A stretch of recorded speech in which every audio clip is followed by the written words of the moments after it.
get another reaction. Maybe we're gonna react to making the case. Kareem Abdul-Jabbar. I ain't did one of these videos in a while, but let's check out the video. Basketball is special. The size of the court and the lack of pads or helmets give fans the most intimate experience of a team sport that exists. And because of the different styles that basketball allows for, players develop their own distinct identities and signature styles through their creativity, flair, and athleticism. And although no player succeeds alone, the scoring volume and two-way nature of the sport give individual stars a nearly unprecedented amount of control over the flow and outcome of a game. For this reason, players are constantly compared to their peers and to the legends of the past in order to answer the most hotly contested question in the sport. Who's the greatest to ever do it? For many, the question is redundant. They believe in only one right answer, their answer. Others might have their own personal stance, but acknowledge one or two alternatives. But I believe that there's much more nuance to the question of greatness and more answers to it than you might think. By my count, there are 8 players in NBA history that have a substantial claim as the GOAT. It's a subjective thing, though.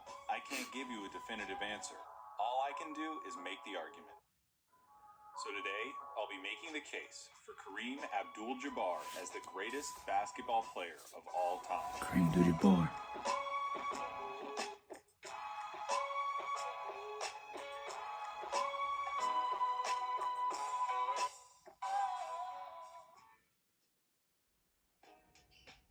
What's the case for Kareem? Well, what do you want the case to be? I mean that honestly. Everybody looks for something a little different when it comes to evaluating the greatest of all time. Are you the type of person who wants a player with enough rings for 2 hands and an overflowing trophy case? Do you look for guys with transcendent peaks who dominated their era? How about someone who could extend their career over a long period of time? Whatever it is that you want out of your GOAT, please direct your attention to Kareem Abdul-Jabbar. I usually like to get a little more creative than just, he did this, then he did this, then he did this. But that's how I'm going to start the Kareem case, because his legacy involves a lot of things that happened away from the hardwood, and this is the easiest way to go through them. So let's begin with our superhero's origin story.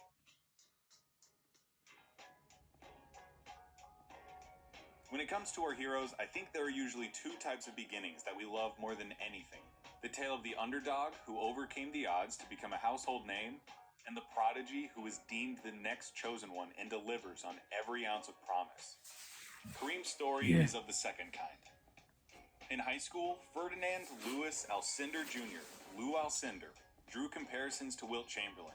He torched the New York City high school basketball circuit and quickly became the most coveted basketball prospect in the nation. By the time he declared for college, Alcindor had lost just 6 games out of 102. His senior team was recognized as the greatest high school basketball team of the 20th century. You can imagine how ecstatic John Wooden must have been when he heard that Alcindor had declared to become a UCLA Bruin. As was the case back then, college freshmen were barred from competing on varsity teams. And so, at the beginning of the year, Alcindor and the freshmen scrimmaged against the varsity squad that had just repeated as national champions. Alcindor notched 31 points and 21 rebounds. The freshmen won by 15. On December 3rd, 1966, Alcindor began his collegiate basketball career in earnest. He scored 56 points in his first game, UCLA's single-game scoring record still to this day. On January 14th, just 12 games into the season, the Saturday Evening Post echoed a question asked 11 years prior about another of basketball's most revered figures.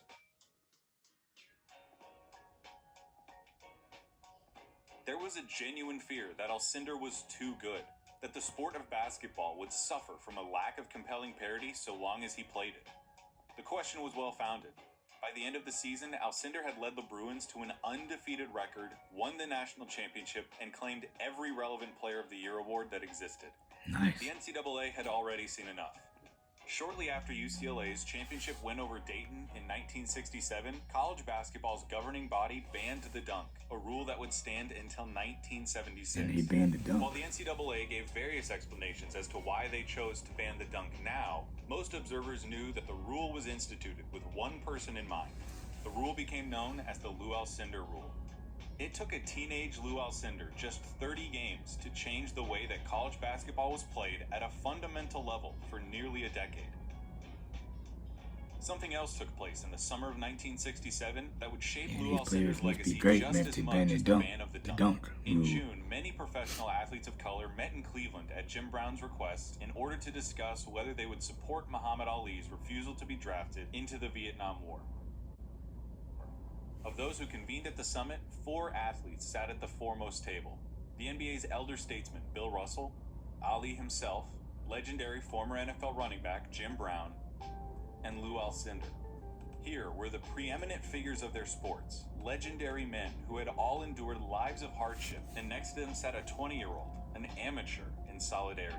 Throughout his childhood in Upper Manhattan, Alcindor had experienced prejudice not just because of his height, but because of his race. An infamous incident involving his high school coach was just one instance that had strengthened Alcindor's resolve to become a civil rights advocate. The use of the word was, you can't allow the idiots, I mean, there are idiots that can't allow those idiots sitting way up in the stands to look down and say, playing like a nigger. There are very few things that I regret doing in my life. That's one of them. He did not call me a nigger. I've never said that, but the word did come up in the conversation, and it had a very negative effect on me. At that summit, college basketball's brightest star signaled to the world that he was indeed more than an athlete.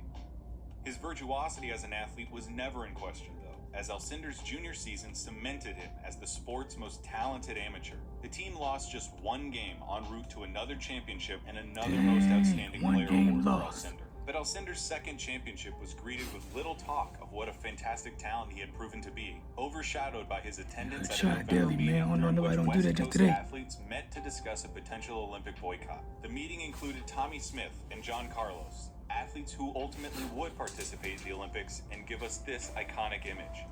After the media got wind that this meeting had happened, Alcindor was interviewed, and his patriotism, loyalty, motivations, and influences were all brought into question and condemned. Alcindor was painted as a traitor, someone who was spitting in the face of the country that had done so much to improve his life. Never mind the fact that the same country still allowed landlords to racially segregate neighborhoods as a matter of law. He received death threats and hate mail full of racial epithets. These did nothing to deter him from his activism, participating in student protests and attending multiple civil rights rallies. But Alcindor, already a shy, reserved, and introspective person, developed a deep mistrust of the media. He worried that they only wanted to use him and his name for their own interests and agendas. He would carry that skepticism with him well into his professional career. For as talented as he was as an athlete, he refused to be defined by his fame. The scrutiny also did nothing to hinder his basketball mastery. Another year later, Alcindor found himself in possession of a 3rd championship ring and another trove of accolades as college basketball's most outstanding player. In his 3 years as a varsity player for the Bruins, Alcindor won 3 national championships and was the National Player of the Year 3 times. In 90 collegiate games, he lost twice. He is the greatest college basketball player of all time, and to pretend otherwise is, to me, akin to denying the curve of the earth. That's what happened with the peak. In the 1969 NBA draft, the Phoenix Suns and the Milwaukee Bucks, the worst teams in the league, flipped a coin to decide who would have the first pick. Here's a video of Phoenix's front office being told that they would be denied Lou Alcindor's basketball talents. With his 7'2" frame, Alcindor could use his size and stature against just about every center in the league, save for guys like Wilt and Nate Thurmond. He didn't have the mass of a guy like Shaq, so he played a game that was based on a surprising amount of finesse. Watching his younger years, you're struck by how fluid and maneuverable he was at his height, combined with a level of athleticism that has been lost to time. He boasted speed at his size and an incredible endurance, taking physical beatings nearly every night. He was a remarkable passer, even leading the 75 Bucks in total assists. His defense was prodigious, earning him 11 all-defensive selections in his career. He had a soft touch around the basket and held total command in the post, aided by his signature shot, the most unstoppable, impregnable shot in any player's arsenal ever, today like that. The skyhook. Skyhook. The ban of the dunk during his college career had yielded an unintended consequence. Alcindor was forced to hone his skills away from the rim, resulting in a shot that was nearly automatic. The shot was efficient, simple, effective, and has never been replicated. There's so much to talk about with Kareem, and I can't feasibly go through every year of his career and pick out all of the stats and accolades that show just how much ass he kicked, so we have to stick to the important stuff. Like when he won his first MVP in his first championship, in his second year in the league. Dang.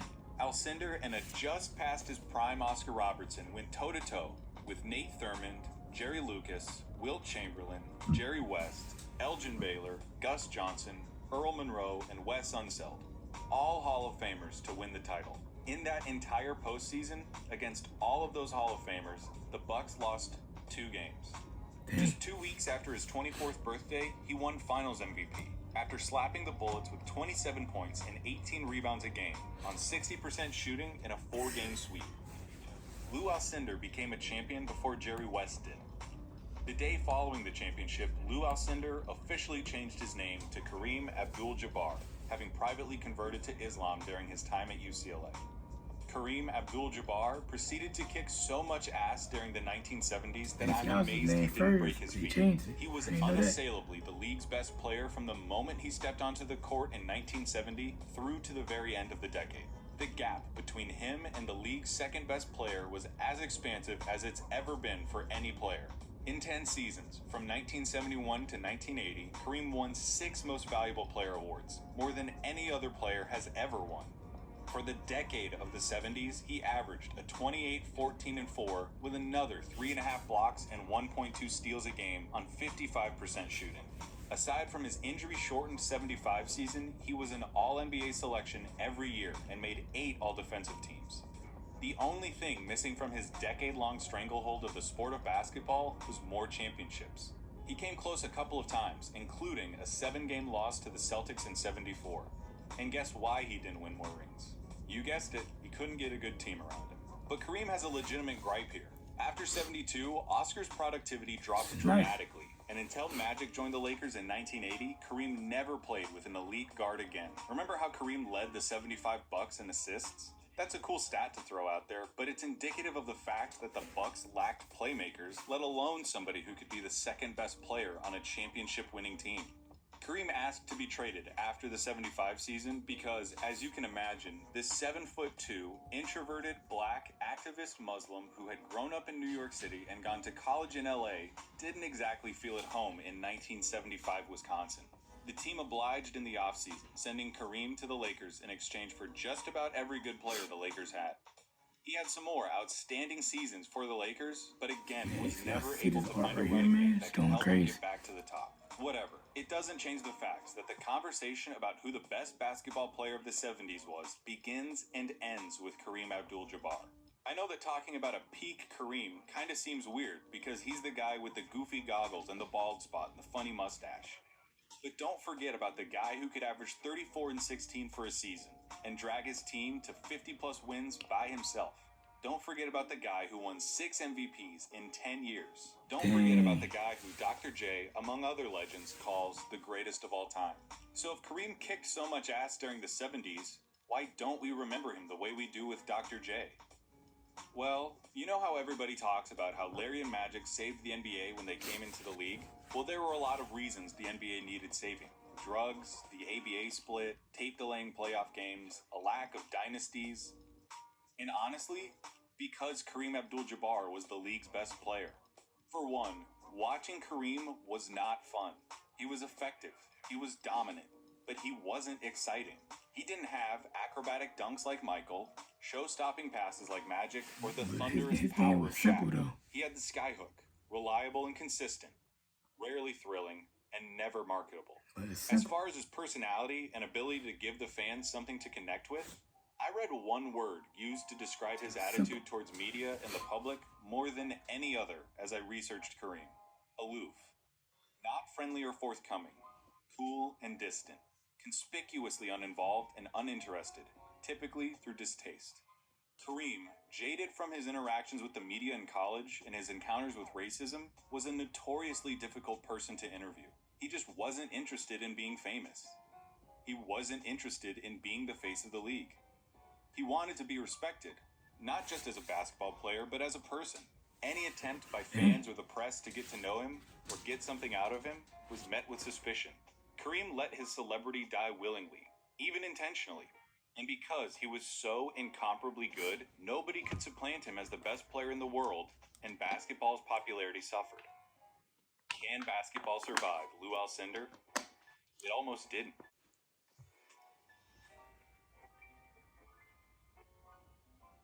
You knew this was coming. Kareem's longevity is the defining aspect of his career. He played for 20 years, and it wasn't really until his last year that he lost his fastball. In those 20 years, he was a 19-time All-Star, made the playoffs 18 times, and made 15 All-NBA teams. He appeared in 10 finals and won 6 championships. He was so good for so long that he won playoff series against Wilt Chamberlain and against Isaiah Thomas. That longevity gave way to a set of records at Kareem's retirement that are matched only by Wilt. And as you're looking at these, contemplating how a guy could stay competitive and relevant for 20 solid years, remember the era that Kareem played in, and the fact that he spent 4 years in college playing at a championship level. Of all of these records, get a load of these 3. We already talked about his 6 MVPs, but he received plenty of MVP votes throughout the 80s, even finishing 5th in 1986 at the age of 38. Nice. He finished with the most points of any player ever. The lethal efficiency of the skyhook made it easy for Kareem to keep up a steady scoring diet, even as he got on in years. So if you love scorers, and the first thing you do when people talk about the GOAT is bring up how many points they could get, here's your guy, the all-time scorer in NBA history. And there's this, the truest sign of his extended dominance. Winning Finals MVPs 14 years apart, one at age 23, the other at age 37. The gap between those 2 awards spans more time than the careers of Magic, Bird, Russell, or Jordan's. In 1985, the Lakers had won 62 games and were the top seed in their conference. The Kareem Magic balancing act had gotten about as close to an equilibrium as they would get to together, helping the Lakers tear through the playoffs all the way to the finals, where they met Larry Bird and the Boston Celtics. Now at this point, the Lakers had never beaten the Celtics in the finals ever. They were 0-8, going all the way back to when the Lakers played in Minneapolis. And after Game 1, it looked like the Celtics were going to make it 0-9. Boston won 148-114, a victory that became known as the Memorial Day Massacre. The most notable deficiency on the Lakers was their center.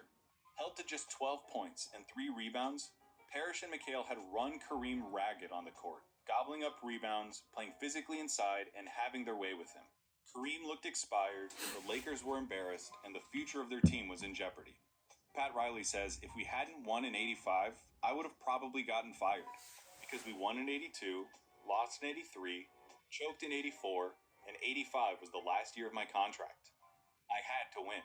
And so in the off days, between games 1 and 2, Riley hammers his team. None more than Kareem. And Kareem asks for more. In game 2, this is again Rambis on the offensive board. Kareem. Game 2 started going crazy. Kareem steals the pass. Kareem. Sky hook by double team. Dennis Johnson gets working in the air. Kareem blocks it. On the boards for the Celtics. Kareem going in on a pass from Magic Yeah, Johnson. see, you're not even that flashy, man. You know what I'm saying? Simple game. With 2 seconds to go.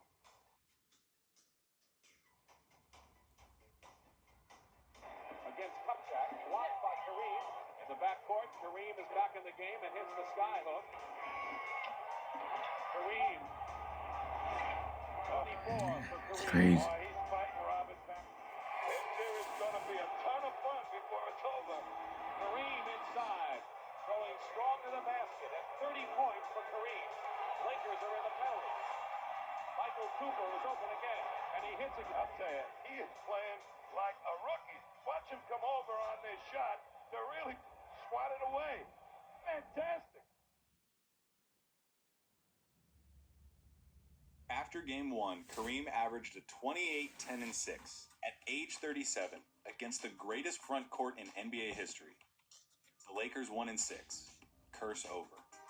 14 years after his first championship, he was still good enough to be the best player on the best team against the best competition that the world had to offer.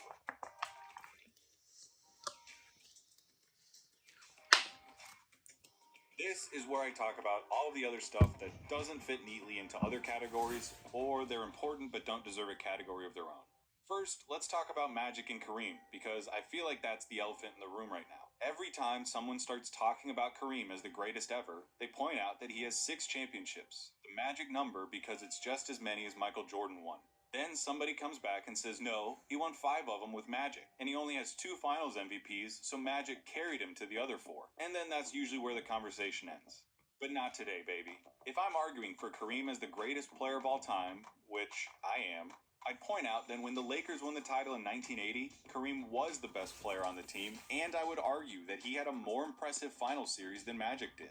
We all remember 1980 as the finals where Magic put up 42 points, 15 rebounds, and 7 assists to clinch the title. It was, in many respects, the signaling of a new era of NBA basketball, what many people still call the sports golden age. And that's a neat narrative that previews Magic's rise to superstardom.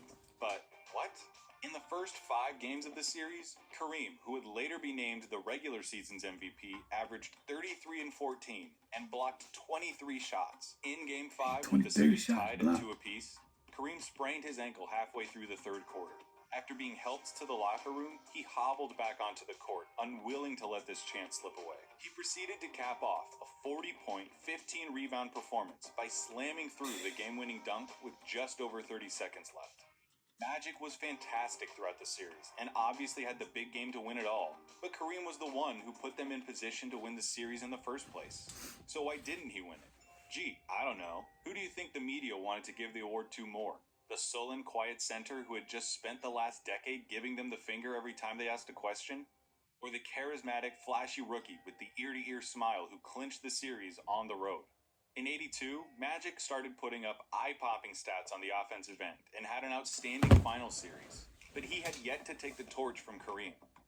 Following an argument with then head coach Paul Westphal, Magic had asked for a trade earlier that season. Lakers owner Jerry Buss instead fired Westphal and replaced him with Pat Riley. Magic's reputation in the locker room and in the public eye suffered. Plus, Norm Nixon was still playing long stretches of games at point guard, leaving Magic without a definitive claim as the team's alpha dog. We already talked about the 1985 series, and then in 1987 and '88, Magic was easily the best player on the team. And the Kareem Abdul-Jabbar, that was 39 and 40 respectively, was either the second or third best player on those championship teams. Doesn't it count for something that he was still a go-to guy for championship teams as he was pushing 40? Alright, maybe this one can be like a little mini section. Ready? Whenever we think of guys who were clutch. We always think of perimeter guys. Reggie, Ray, Jordan, Kobe, LeBron, Durant, Bird, and so on. So, does that mean there's no such thing as a clutch center? Heck no, you dum-dum. If you need 2 points in crunch time, what would you trust more than the most awesome weapon of basketball certainty ever created? Plus, if you're afraid that Kareem might get fouled and miss the free throws, he was a 72% shooter from the line during his career and topped out around 78%. He wasn't a sure bet, but in big-time situations, Kareem had a knack for him. Is it really crazy to think of Kareem as being clutch? Here, I'll show you. 1979, Magic's first NBA game. The Lakers trailed the Clippers by 1 at the end of regulation. That's a lot of good shot. It's unguardable, man.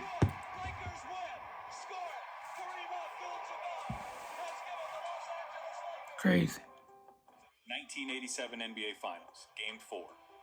The sequence is most memorable because of Magic's baby skyhook, but in 2 must-score situations, the Lakers put the ball in Kareem's hand. First, they threw an alley-oop to Kareem, and then, on the next play, down 1, Kareem was able to draw the foul. 1988 NBA Finals, Game 6. The famous Isaiah Thomas game. After spraining his ankle in the third quarter, Isaiah stayed in the game and heroically capped off a 25-point quarter, an NBA Finals record. Needing to win the game to stay alive and force a Game 7, Kareem spoiled the Pistons' parade with 27 seconds left. As the Lakers gave their 41-year-old center the ball, he drew a foul,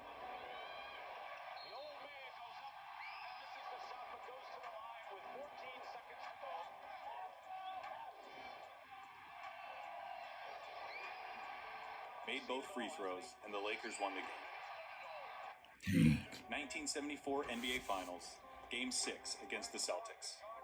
Down 3-2, the game is in double overtime, and the Bucks are down 1 with 7 seconds left.